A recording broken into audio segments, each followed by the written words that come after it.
Nos da mucho gusto en esta mañana, a través del internet y las redes sociales, llevar a millones de personas ya ahorita en vivo que están comunicándose y sintonizando esta conferencia a través del internet y de los medios de comunicación masivos, el libro de Daniel. Y nos encontramos en el capítulo 9. Todos ustedes que les interesa el estudio profundo de la profecía, las conferencias anteriores desde el capítulo 1, las tenemos grabadas, las pueden ustedes conseguir a la salida, para que tengas toda la colección de todo el libro de Daniel, capítulo por capítulo. En este capítulo 9 de Daniel, para poder tener un poco de base, y de los que no están todavía en el momento en el que se llevan a cabo las circunstancias del capítulo 9, Daniel estaba bajo el imperio de los babilonios y bajo el imperio de los persas. Fueron los imperios que se profetizaron en el capítulo 2. Y como yo les decía hace algún tiempo a un foro de ateos, la historia demuestra que Dios existe. La existencia de Dios se puede probar filosófica, histórica, genética, física, biológicamente, de muchas maneras. Epistológicamente también, cosmológicamente también, a través del universo. Pero una de las evidencias más grandes de la existencia de Dios es que la Biblia nos muestra con un orden perfecto de qué forma los imperios a través del tiempo han ido sucediéndose uno detrás de otro, exactamente con la misma cronología que la Biblia lo estableció hace más de 2.700, 2.800 años. ¿Qué les estoy diciendo? Que la Biblia es más moderna que el periódico de mañana en la mañana. Daniel se encontraba hace 2.500, 2.600 años en lo que ahorita es Siria e Irak. Precisamente donde está la olla hirviendo y donde ahorita está a punto de estallar una tercera guerra mundial, que no sería la tercera guerra mundial desde luego.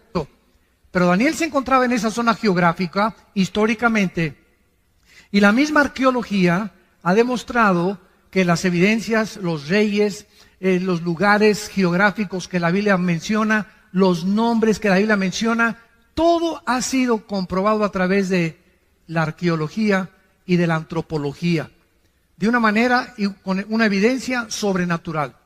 Entonces Daniel se encontraba ahí y entonces él lee el libro de Isaías capítulo 25, porque Jeremías fue antes que Daniel, y Jeremías había profetizado que los judíos iban a estar en Babilonia exiliados o cautivos 70 años, y que al acabar la cautividad babilónica se les iba a permitir regresar a Jerusalén. Daniel fue uno de esos cautivos que fue llevado en el año aproximado 585, 586 antes de Cristo a Babilonia por el rey Nabucodonosor. Entonces Daniel comienza a leer a Jeremías y descubre que está a punto de terminarse la cautividad babilónica, que los 70 años se iban a acabar ya, y comenzó Daniel a preguntarse: ¿y ahora qué va a ser de nosotros? ¿Cuál es tu plan, Señor, para nosotros? ¿Qué, ya has dejado a Jerusalén o nos vas a volver a disciplinar? Entonces Daniel se pone a ayunar y hace un ayuno de verduras y de agua nada más durante 3 semanas. En el momento en que Daniel se hinca a comenzar a preguntarle a Dios a través del ayuno para sensibilizar su espíritu, ¿qué es lo que Dios quiere para el futuro de Jerusalén? Dios manda un ángel desde el cielo para que baje a la tierra a traerle el mensaje a Daniel. Y la Biblia nos dice en el capítulo 10, cuando lleguemos al capítulo 10, que otro ángel, principado de Satanás, sale a intervenir, a obstaculizar que el ángel enviado por Dios llegara a la tierra y le diera el mensaje a Daniel. Entonces vemos en la Biblia que existe en el mundo espiritual que nos rodea un conflicto, una guerra cósmica que es real y todos los acontecimientos que se suceden aquí en este planeta tienen repercusiones espirituales en el mundo invisible. Y el único libro de los billones de volúmenes de literatura que existen en las librerías, el único libro y de los que se consideran sagrados o religiosos, la Biblia es el único libro que nos muestra qué se encuentra detrás de las cortinas en el mundo espiritual. Ni el Tripitaka de Buda, ni el Ramayana de los Vedas, ni el libro del Mormón, ni el libro del Corán del Islam, ningún libro sagrado que tú menciones menciona las profecías y la certidumbre con la que la Biblia nos muestra el futuro. Muy bien, entonces viene una guerra y está el ángel ahí peleándose en el espacio, y en eso el ángel de Dios pide ayuda para que venga el arcángel Miguel. La palabra arcángel significa el principal o el primero de los ángeles. Y de acuerdo a la Biblia, Miguel es el arcángel que defiende exclusivamente a la nación de Israel. Está comisionado Miguel para poder defender a Israel. El de México no es Juan Diego, ¿eh? Porque alguien me preguntó hoy en la mañana eso. Dije, no, espérame tantito, ¿verdad? Ni siquiera históricamente ha sido comprobada la historia de Juan Diego. Bartolomé de las Casas, que fue de los misioneros más antiguos en el siglo, ¿verdad? 1600, 1700, que se supone que pasó este milagro, ¿verdad? Ni siquiera lo documenta en ninguno de los escritos que existen. Bueno, pero no vamos a ocupar de eso. Entonces viene una guerra espiritual. Y vemos nosotros que cuando los cristianos oramos, en el momento en que cierras tus ojitos, así como la ves, puede estar en VIPs, puede estar ahorita, ir manejando, o en el momento que tú mandas un telegrama a Dios, o haces contacto con Dios cuando dices, Jesús, o Padre Santo que estás en el cielo, te pido que mi hijo que ahorita se acaba de ir, te pido ahorita que voy a llegar, dame sabiduría, te pido por esto, te pido por aquello, llévame con lo que tú quieras orar. En el momento en que tú te pones a orar, se desata una guerra. Se desata una guerra. Si había demonios que iban a tratar de detener en la carretera a tu hijo, en el momento en que tú despides a tu hijo y lo bendices, y le dices, en el nombre de Jesús te bendigo, y te pido, Señor, que lo guardes, inmediatamente responden los ángeles de Dios para frustrar e impedir y abortar tal vez un crimen, un asesinato o un accidente.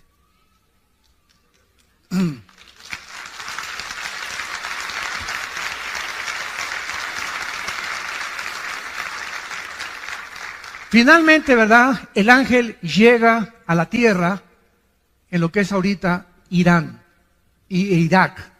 Irán en la Biblia aparece con dos nombres. Irán aparece con el nombre de Elam, que todavía es una provincia que está en frontera con Arabia Saudita, e Irán aparece con el nombre de Persia. En 1935 se le cambió el nombre de Persia a Irán. Entonces, todas las naciones que nosotros encontramos, todas las naciones, cerca de 200 naciones que hay ahorita en el mundo, tienen el mismo origen en el capítulo 10 del libro del Bereshit, que es el Génesis. Ahí en el capítulo 10 del Génesis está el origen. Ningún libro de historia, ningún historiador, ningún lingüista, nadie puede decirte el origen ni de las lenguas, ni tampoco de las naciones.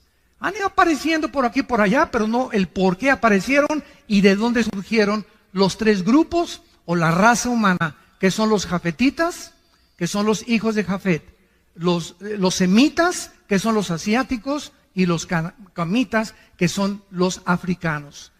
Toda la raza humana, de acuerdo a la Biblia, desciende de tres hombres, hijos de Noé.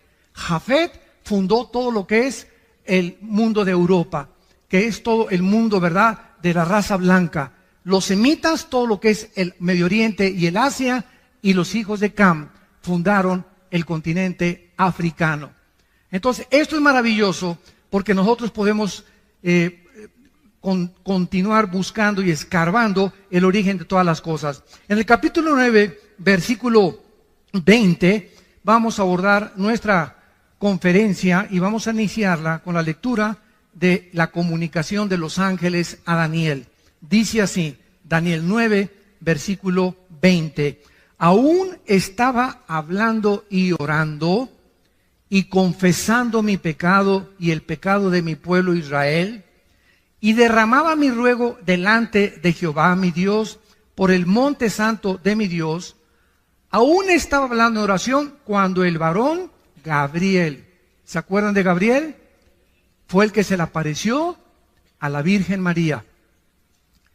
Fue el que le dijo a María: el santo ser que nacerá en tu vientre será llamado Hijo de Dios. Es el mismo ángel mensajero principal o el correo de Dios. Gabriel, dice la Biblia, es el que Dios envía para darle el mensaje a Daniel. Y dice Daniel, a quien había visto, versículo 21, en la visión al principio, volando con presteza, vino a mí a la hora del sacrificio de la tarde. Y escuchen ustedes lo que dice el versículo 22. Me hizo entender. Todos nosotros tenemos un entendimiento limitado. Cuando yo digo he comprendido algo, estoy hablando, lo he comprendido el 100%. Pero cuando nosotros hablamos de Dios, es un ser o un ente incomprensible.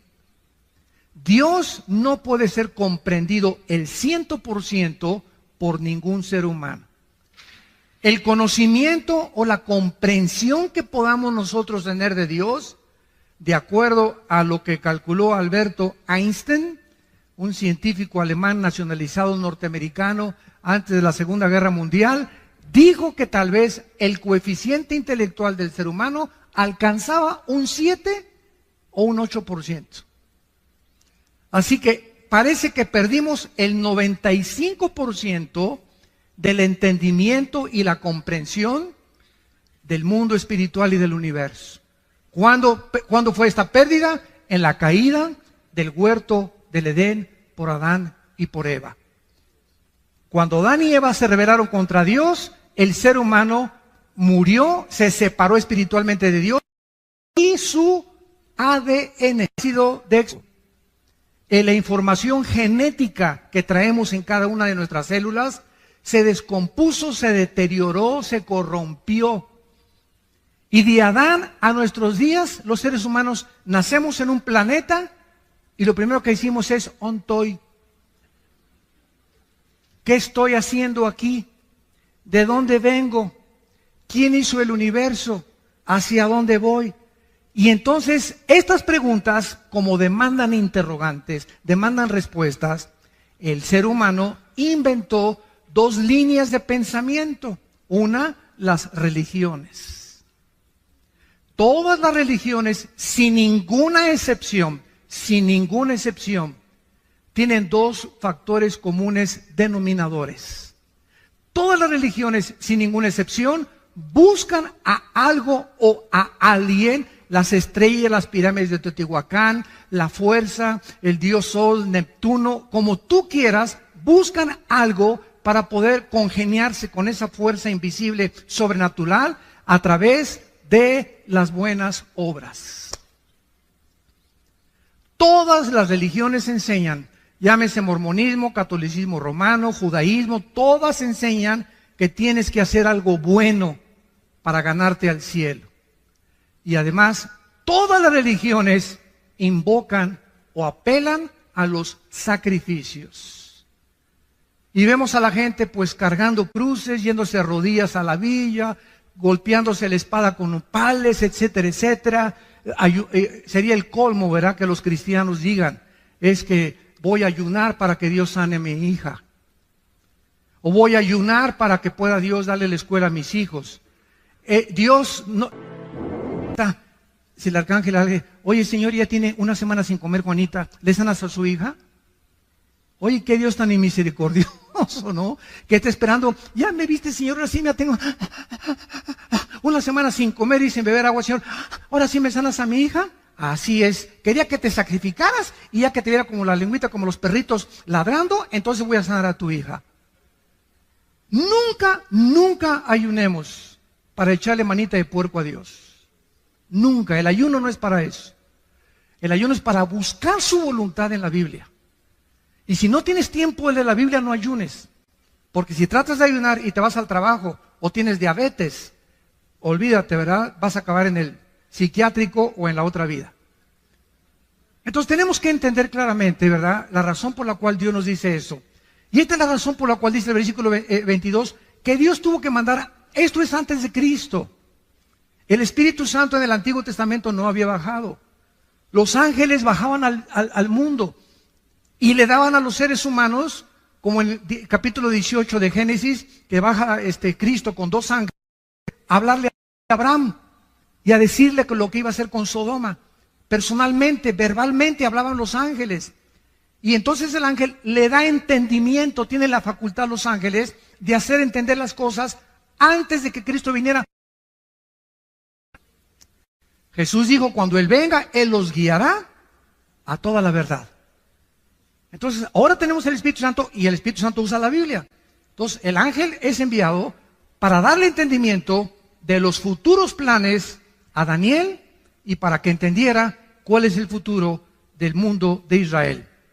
Y dice el versículo 22, y habló conmigo diciéndome, Daniel, ahora he salido, fíjate, para darte sabiduría y entendimiento, o sea, algo que Daniel no tenía, y algo que nosotros por naturaleza no tenemos. Todos los seres humanos nacimos alejados de Dios. Romanos 3:23, por cuanto todos pecamos y todos fuimos alejados de la gloria de Dios. Nacemos con entendimiento para las matemáticas, para la física, para la biología, pero nacimos con un entendimiento cero absolutamente de las cosas espirituales. Y como somos seres espirituales, buscamos a través de ¿qué cosa? De la brujería, cartas tarot, bola de cristal, invocación a los muertos, reuniones de mediums, invocar al espíritu de Cuauhtémoc, al espíritu de Achencha que venga, buscar a través de las manifestaciones místicas del budismo zen, de la meditación trascendental, comunicarnos con algo, con alguien, por la espiritualidad, porque somos seres espirituales. Tú nunca vas a ver un conejo así en el campo, y menos a Chita. Somos seres espirituales porque fuimos creados a la imagen y semejanza de Dios.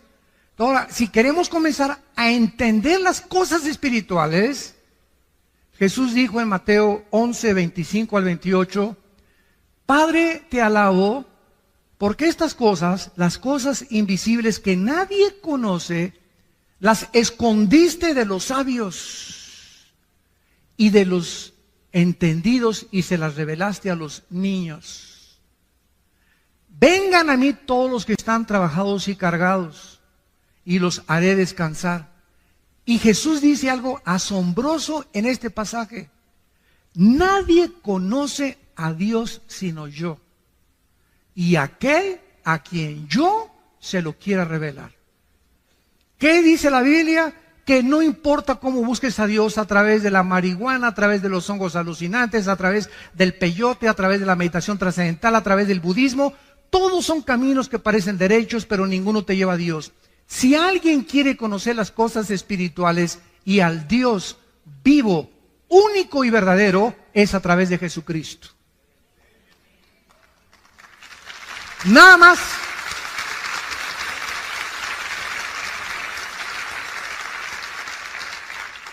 Él descendió del cielo, precisamente, dice Juan 17, versículo 3 y 4, tú me diste, Padre, el poder de bajar al mundo donde están todos estos seres humanos con un entendimiento de un 5 o 6%, completamente ciegos de lo que es el mundo espiritual, de ti, Padre, y de todo lo que pasa en sus vidas, de dónde vienen, quiénes son, a dónde van, y tú me has dado a mí el poder de bajar al mundo y darles vida eterna.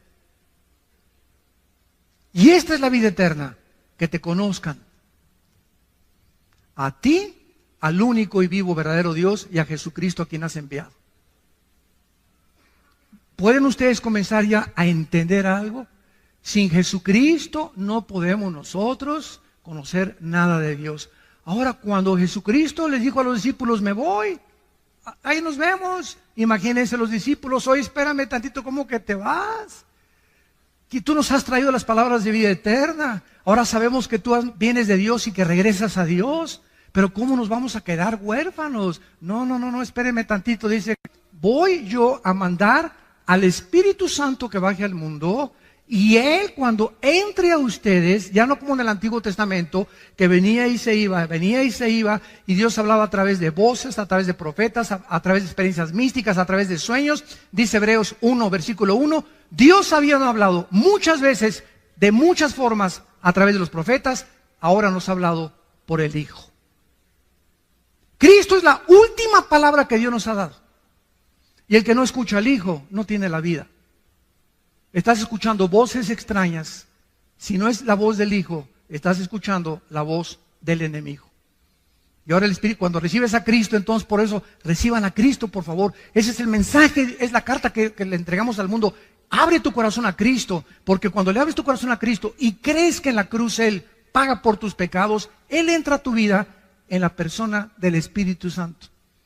Y el Espíritu Santo te comienza a destapar la calabaza que tenemos aquí.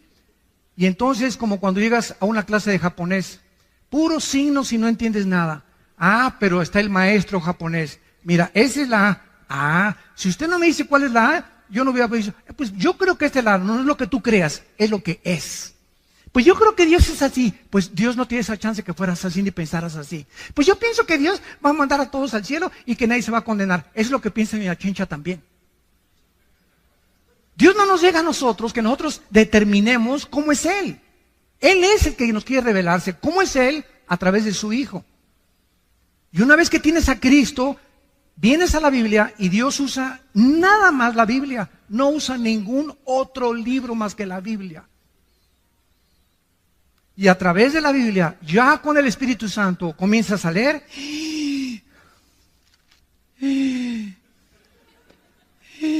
Ah, caray, híjole, qué tremendo. Y comienza sin que te des cuenta a entrar algo, porque ese espíritu, la palabra de la vida, a tu vida, comienza a lavarte, como dijo una persona, a usted le lavaron el cerebro y le dije, y bien que lo necesitaba. Pero un buen lavado que necesitamos. ¿Qué filosofías? ¿Qué Nietzsche? ¿Qué Marx? ¿Qué Freud? ¿Qué Darwin? ¿Qué puros hombres? Ninguno de ellos fue Dios. Ninguno de ellos murió en una cruz para pagar por nosotros. Es Cristo el único que Dios escogió para darnos a conocer al Padre. Entonces, esta es la razón por la cual necesitamos para entender.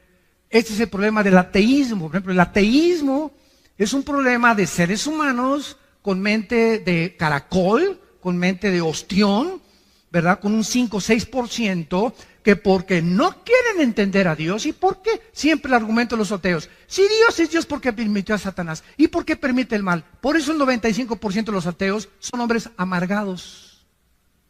El 95% de los ateos son personas amargadas contra alguien que no existe. Qué ridículo, ¿no? Persiguen toda su vida y atacan toda su vida a alguien que no existe. Esto es increíble, ¿verdad? Es contradictorio de una forma intelectual y filosófica, pero es el problema del ateísmo. Oye, espérame, señor ateo, ¿tú reconoces que tu mente es limitada? Sí. Bueno, si tú reconoces que tu mente es limitada, ¿puede un niño de 3 años de edad entender la ecuación de Alberto Einstein, E igual a mc al cuadrado? ¿Qué es la teoría de la relatividad? No, pues tú eres igual que ese chamaco, cabeza y calabaza. ¿Quieres con tu mente limitada entender los pensamientos, suponiendo y asumiendo ya que existe Dios? Tiene que ser infinitamente superior a lo que nosotros nos podemos imaginar. Y si Él no baja y Él no nos revela y nos dice cómo es inútil tratar en nuestra limitación de comprenderlo. Es imposible. Y se dan cuenta por qué el ateísmo es una filosofía insostenible dentro de la misma lógica y la misma filosofía. Es ridículo. Es una soberbia impresionante. Es que si yo fuera Dios, bueno, no eres Dios. Cabeza de langosta.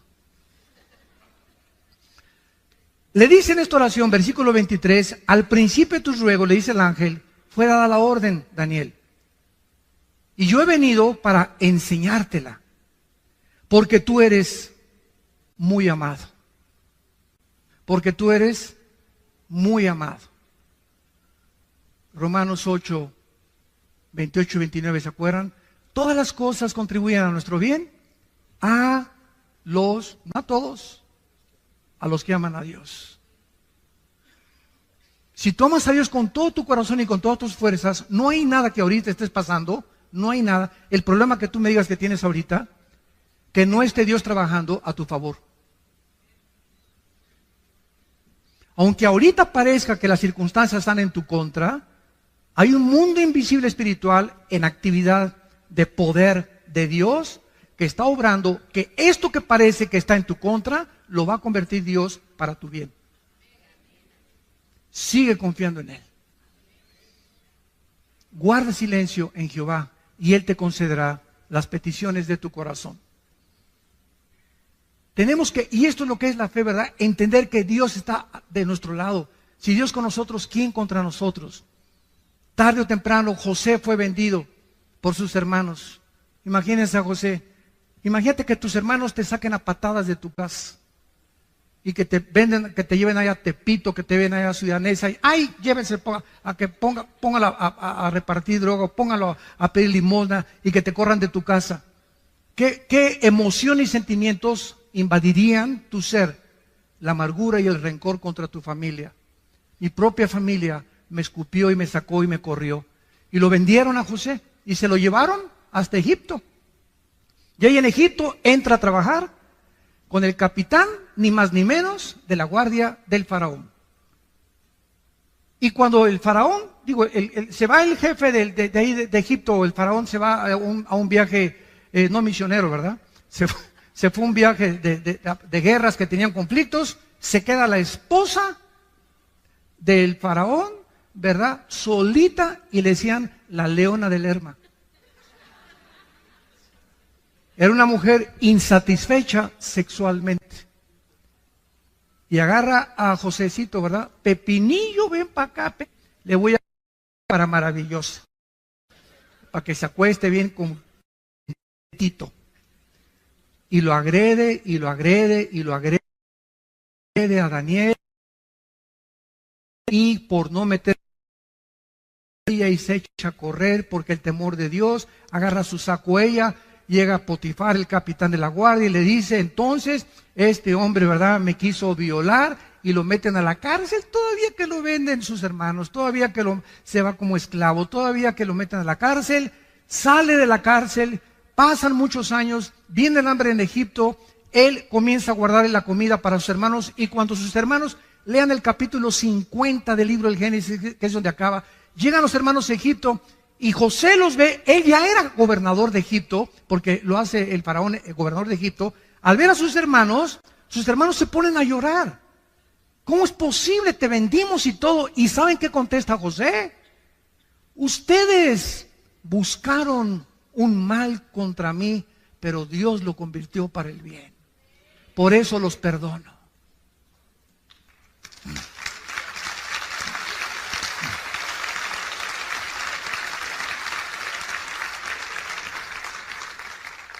Cuando confiamos en Dios, no tengo nada contra ti. Ese es tu problema. Si tú tienes problemas conmigo, pero yo yo no tengo nada absolutamente contra ti. Ese es el secreto más grande, porque dice Santiago capítulo 4 que Dios da gracia a los humildes. Muy bien.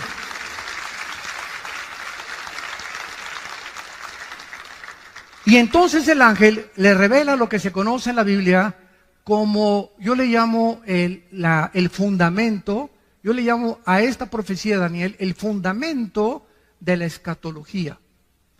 La palabra escatología, para los que no sepan, viene de dos palabras, escatos y logos, que significa el conocimiento de las cosas del futuro. Entonces, un escatólogo es una persona que se dedica a estudiar profecías. Entonces, el fundamento de la Biblia, o sea, nadie puede entender Apocalipsis, nadie puede entender Ezequiel, nadie puede venir y decir, pues yo creo que esto significa, sin entender la profecía de la semana 70 de Daniel. Lo que vamos a ver ahorita en 4 o 5 versículos. Es la profecía más espectacular y la que marca toda la cronología de toda la historia humana. Y la que nos hace comprender por qué ahorita Israel es el centro del ataque. Como alguien me dijo, bueno, ¿y ustedes por qué nada más Israel? No, nada más Israel. Yo aquí siempre traigo el menorá, que significa la iglesia. El menorá es la iglesia, la luz, somos la luz del mundo, los cristianos.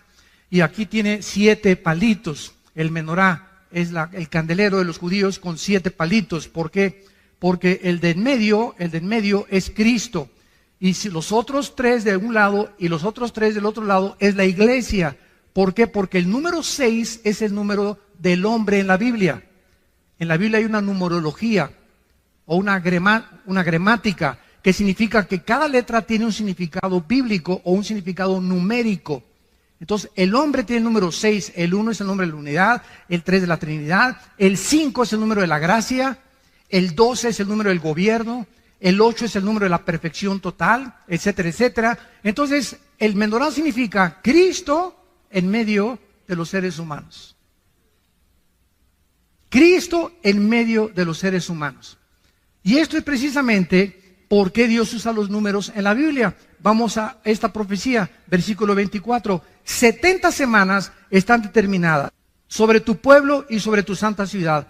En la Biblia había semanas de días y de años.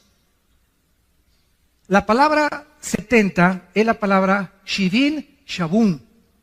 La palabra semana en el hebreo es la palabra Shabua. Entonces está hablando 70 semanas o 70 años de semanas. Si multiplicamos 7 por 7, 49. En otras palabras, 490 años. Esto es asombroso. Te voy a dar la cronología de los años, Daniel. Hay 490 años para Israel. Y cuando se cumplan los 490 años, yo regreso.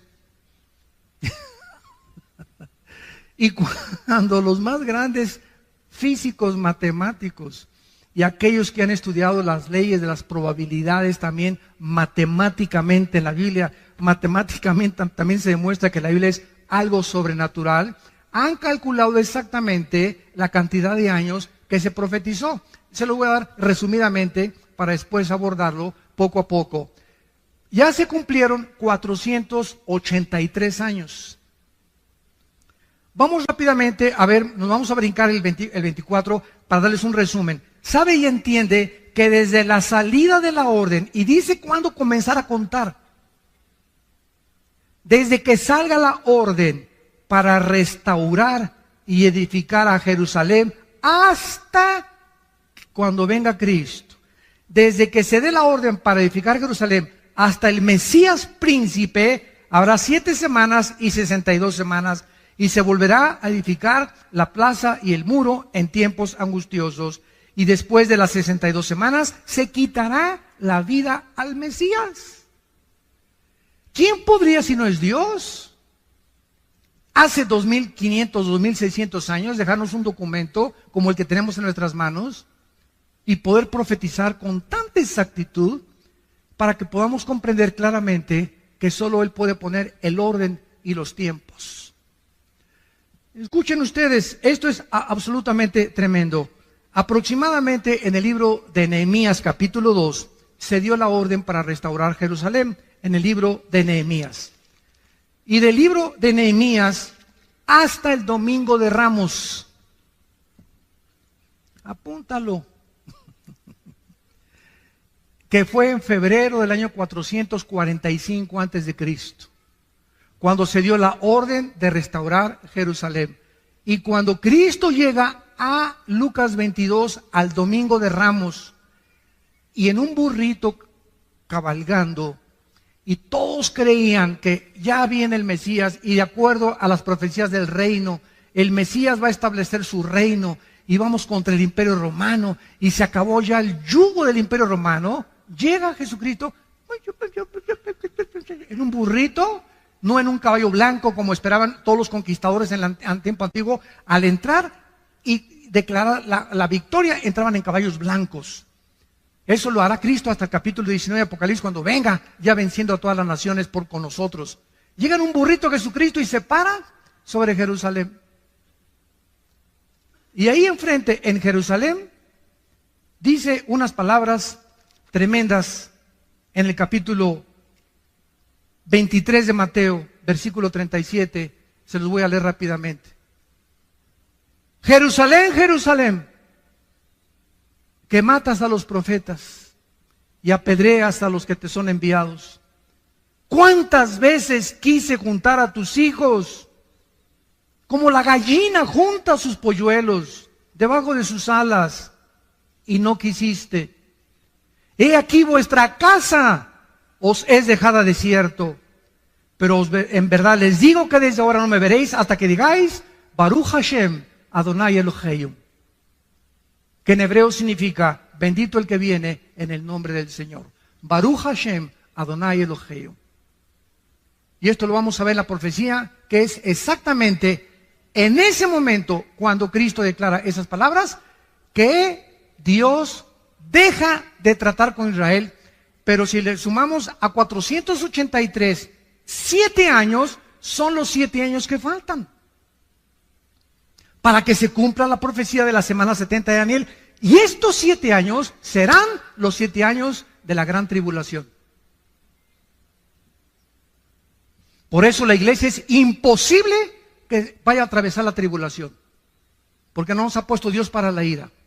Si regresamos a Daniel, vemos claramente para quién es esta profecía. Versículo 24, 70 semanas, o sea, 490 años, están determinados sobre tu pueblo y sobre tu santa ciudad, no a la iglesia. Ahí está el conflicto de muchas personas o teólogos o escatólogos que tratan de interpretar que la iglesia va a pasar la tribulación o esto y el otro, simplemente porque no han entendido las 70 semanas de Daniel. Que eso es una profecía exclusivamente para Israel. Dios tiene un plan para Israel, síganme con cuidado, Dios tiene un plan para la iglesia. El plan de Dios para Israel y el plan de la iglesia son diferentes. Esto se llama dispensacionalismo. Cuando venga Cristo por nosotros en el arrebatamiento, en el momento que seamos sacados, tal vez un año antes, un mes antes, 3 días antes, inmediatamente un hombre en el Medio Oriente va a firmar un tratado de paz entre los árabes y los judíos.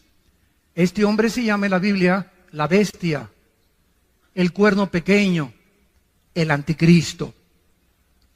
Y en estos 7 años, supuestamente, él va a traer la paz. Va a venir con una bandera de paz.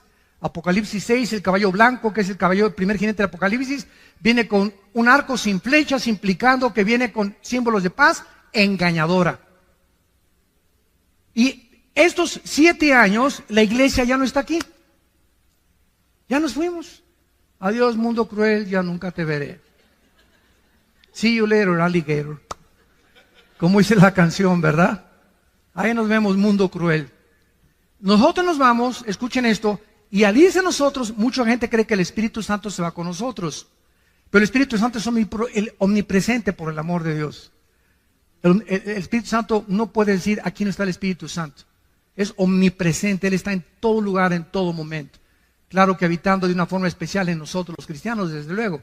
Pero el Espíritu Santo, Él sigue aquí en la tribulación. Y entonces el Espíritu Santo va a trabajar de manera diferente porque es otra dispensación. Se llama la dispensación de la tribulación. Antes de Cristo trabajó el Espíritu Santo, venía y se iba, venía y se iba. Crucifican a Cristo en Pentecostés, el Espíritu Santo viene, nos bautiza con el Espíritu Santo, somos llenos del Espíritu Santo, somos regenerados, somos la morada del Espíritu Santo, sellados con Él, hasta el día que resucitemos. Efesios 1, 13 y 14. Y cuando ya resucitemos y seamos transformados y nos vayamos con Cristo, el Espíritu Santo, dice Apocalipsis 7, que va a sellar en las frentes a 144,000 judíos. Y cuando estamos hablando de que en la frente es porque será algo visible para que sea visto, como lo hacía muchas veces en el Antiguo Testamento. Es otra manera en que el Espíritu Santo y el Evangelio tribulación se llama el Evangelio eterno. Ahorita estamos predicando el Evangelio de la gracia de Dios en la cruz. Y en la tribulación será el Evangelio del reino y de la eternidad. Y los ángeles van a ayudar a predicar a estos 144,000 el Evangelio. Así que nadie se va a quedar sin ningún testimonio. Y estos 144,000 judíos, escuchen esto, ustedes no se imaginan, hay miles de mexicanos de ascendencia judía, miles de italianos, costarricenses, etíopes, de Indonesia, españoles, franceses, ingleses, alemanes. Los judíos están repartidos en el mundo porque no solamente los que están en Jerusalén y en Israel son judíos. En el año 700 antes de Cristo, el imperio de los asirios llegó a Israel y agarró a las 10 tribus de Israel y se las llevó cautivas al norte, a Siria, donde está la guerra ahorita civil. Y desde el año 700 hasta nuestros días, estamos hablando de 2700 años, los judíos se perdieron y se dispersaron y se mezclaron con todas las naciones del mundo. Y hay judíos rusos, judíos negritos, judíos blancos, judíos mexicanos, etcétera, etcétera. Así que estos 144,000 judíos, muchos creen que solamente van a salir de Israel. No es verdad. Están mezclados en miles, en cientos de naciones, decenas de naciones. Somos 200 naciones ahorita en el mundo. Entonces, es la forma como va a operar el Espíritu Santo en aquel tiempo. Regresamos a Daniel y rápidamente dice: 490 años, 70 semanas están determinadas sobre tu pueblo, sea Israel, y sobre Jerusalén. Lo que se enumera a continuación, que es lo que se conoce como las 6 profecías para la nación de Israel. Número 1, versículo 24. Dice así: para terminar la prevaricación, vamos a profundizar mucho en esto, y es importante conocer el significado de las raíces hebreas, de las palabras que se tradujeron al castellano. La palabra prevaricación en el hebreo es peshá, con P de papá y SH, así como suena peshá. Esta palabra se usa el 90% en el Antiguo Testamento y se traduce rebelión. Cuando un hombre es peshá, es un hombre rebelde. O cuando es peshá, es algo que una rebelión que está propagando contra alguien. Entonces, Dios está diciendo, van a pasar 490 años hasta que se termine la rebelión. O sea, el pueblo judío actualmente está en rebelión contra Dios. ¿Sabían ustedes, verdad?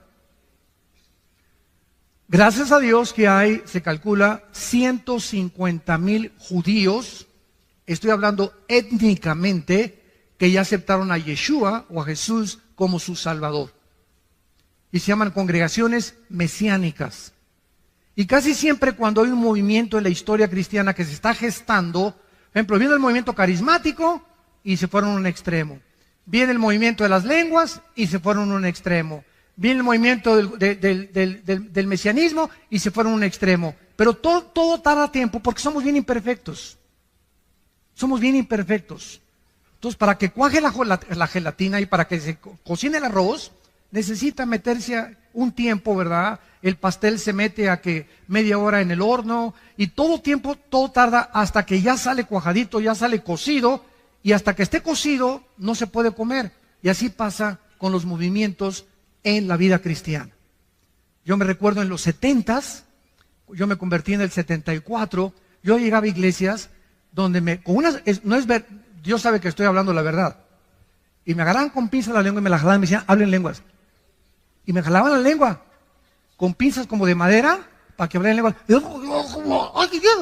Y me daban zapes por detrás. Hable. ¿Cómo hablo así?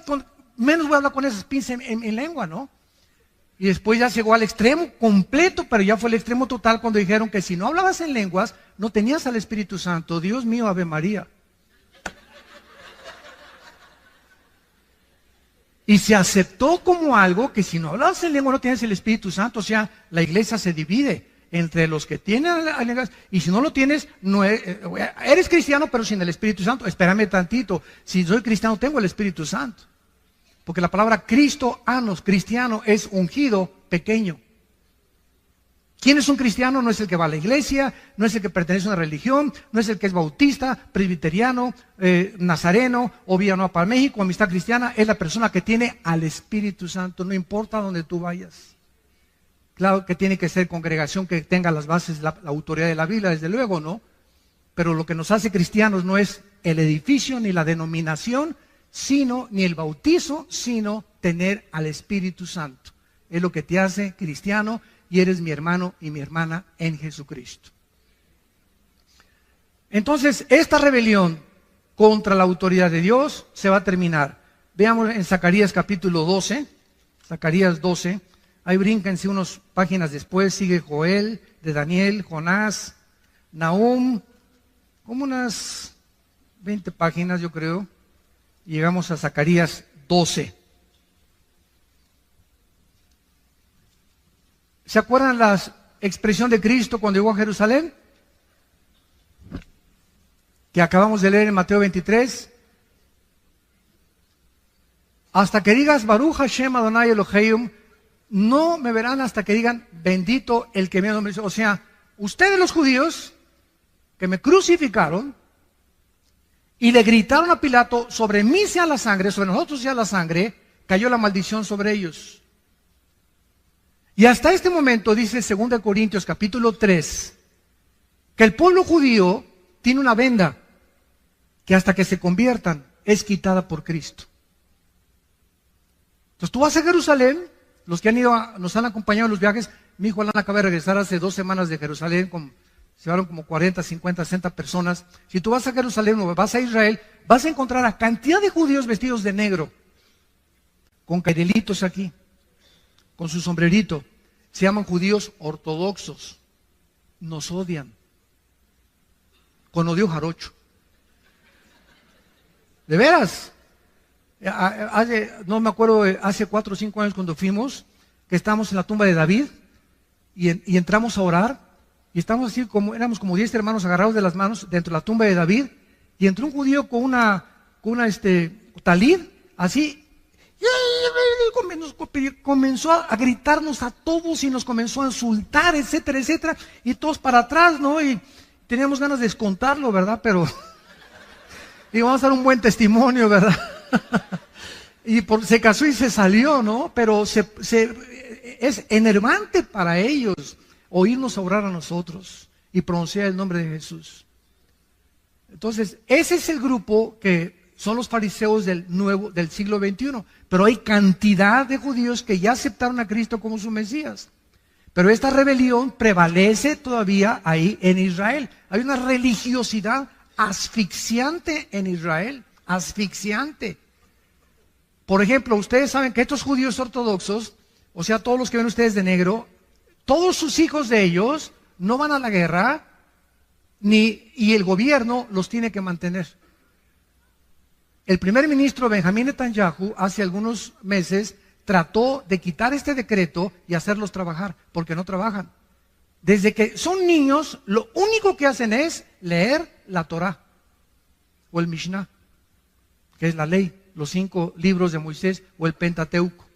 Y es a lo que se dedican, nada más, la pura leer. Y están siempre, leen y leen y leen. Desde chiquitos crecen eso, no van a la guerra, no trabajan y el gobierno los sostiene para mantener las tradiciones judías.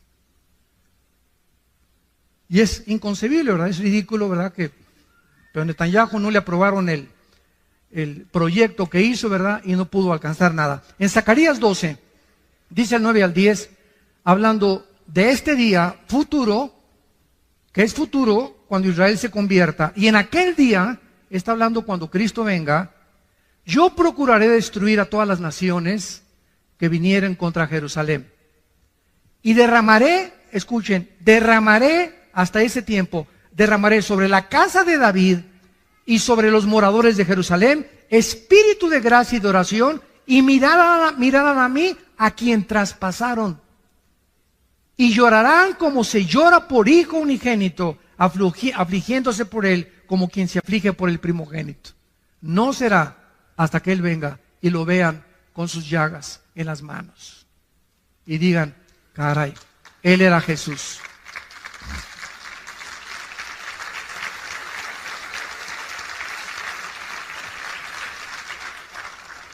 Vamos a continuar con este estudio, pero es impresionante la cronología bíblica, es impresionante el contacto que la Biblia nos da con el mundo que nos rodea, con lo que está pasando ahorita en el mundo con las naciones, y la comprensión que el Espíritu Santo nos da a los cristianos, que la gente de privilegio que experimentemos, que nunca se manifieste en orgullo, nunca, nunca, nunca, porque pierdes la gracia de Dios.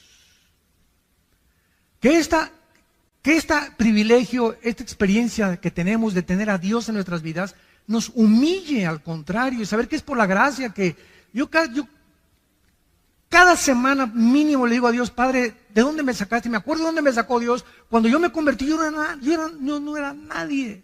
Estaba en el suelo, en el lodo estaba, revolcándome en la cochinada. Ahí estaba yo. No merecía ni el perdón de Dios, de todas mis maldades que hice. De ahí nos sacó, de una cantera, de una roca, de ahí nos sacó Dios y comenzó a trabajar como los escultores y con el cincel, con el martillo y el cincel, a sacar la figura de David de una escultura, de una roca, las figuras que hacen los escultores, ¿verdad? Así Dios, de una piedra que éramos nosotros, de un carbón, nos está convirtiendo en diamantes a los cristianos. Y por eso es tan importante el sufrimiento en los cristianos y las pruebas en los cristianos. Como decía Churchill, el primer ministro de Inglaterra, cuando hace calor no te salgas de la cocina. El momento que vienen las pruebas, ya eres cristiano, parece cristiano y parece...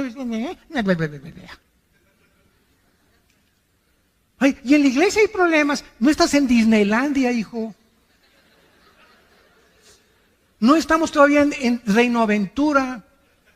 En la casa, en la iglesia, no hay ninguna iglesia perfecta. Todos está trabajando Dios con nosotros, con todos nosotros. Tenemos que tener paciencia y aguantar, porque nos está forjando a través de este fuego y purificando nuestros corazones a través de las pruebas, para que pueda brillar la paciencia y la fe brillar con máximo esplendor, porque es lo más valioso que tenemos, la fe que Él nos ha dado en su Hijo Jesucristo. Oremos. Padre, gracias por tu palabra en esta mañana, en esta tarde también. Gracias por la esperanza bienaventurada que aguarda nuestro corazón de ver a tu Hijo en persona. Que cuando Él ascendió al cielo para despedirse de sus discípulos y comenzó a elevarse en el aire, los ángeles aparecieron y les dijeron a los apóstoles: ¿por qué miráis así al que se va? Porque exactamente como se va, regresará físicamente a establecer su reino entre ustedes. Y en aquel día secará vuestras lágrimas. Y en aquel día será como la mujer parturienta, que durante 9 meses ha sufrido.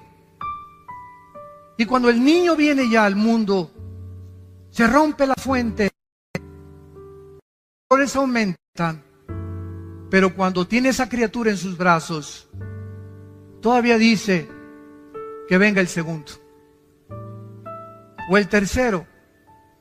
Pero ese niño en sus brazos le hace olvidarse de todo lo que pasó, por el gozo de tener a su hijo que finalmente está con ella, o a su hija. Y cuando tú vengas, esto le dijiste a los discípulos: así será con ustedes. En el mundo tendrán aflicción, pero confíen, yo he vencido al mundo. Y cuando yo venga, vuestras lágrimas se convertirán en gozo. Y nadie les volverá a quitar su gozo, porque ya no habrá muerte, ni enfermedades, ni sufrimientos, ni fricciones, porque todas las cosas serán hechas nuevas. En esta mañana, Dios te invita a que vengas a su Hijo Jesucristo. Lo que no has entendido, seguirás sin entendiéndolo, porque no lo tienes a Él. Pero en cuanto tú lo invites a tu vida, Él entrará a tu corazón, te quitará las vendas que cubren tu mente ahorita espirituales, y comenzarás a comprender las cosas profundas de Dios. ¿Qué tengo que hacer?, me preguntarás. Simplemente, en este instante, con tu rostro inclinado, con toda la sinceridad de tu vida, dile: perdona mis pecados, Señor. Creo que en la cruz tu Hijo pagó por ellos con la sangre que Él derramó. Creo que a los 3 días se levantó de los muertos, y te pido, Jesús, porque sé que vives, que en este instante entres a mi vida como mi Señor y mi Salvador. En tu nombre perfecto, santo y eterno te lo pido.